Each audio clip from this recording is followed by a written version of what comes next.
So this applies to any relationship. So we can look at this in terms of love relationships. I hear it all the time in marriages, someone saying, well, I told him. Well, he didn't hear you. He didn't perceive what you were saying. Well, I expressed what I wanted. Well, you were the excitement, but still it was not perceived. So you haven't made real contact.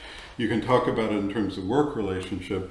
Is the energy excited about the particular project, the particular product you're trying to do?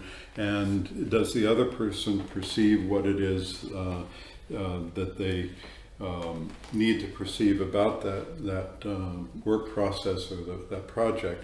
So if we take this in terms of the current situation, contact between people, I think, has gotten in some ways much more difficult than it used to be.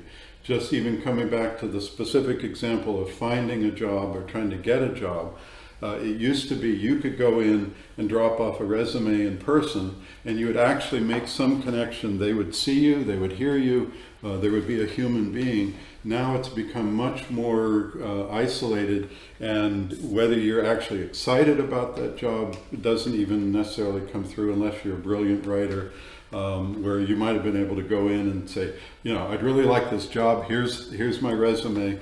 But now it's much harder to know whether you're being perceived in the noise of thousands of resumes that may be sent in online. And so it means you have to be aware there are blocks to making contact. And if you can identify, okay, what is it going to take for me to excite them enough to perceive what I'm doing? And that's where creativity comes in. And I don't think there's any good formula, but this basic principle of understanding to make contact, somebody has to perceive your excitation about it. It's not enough just to be excited. I think this principle can be used practically in that way.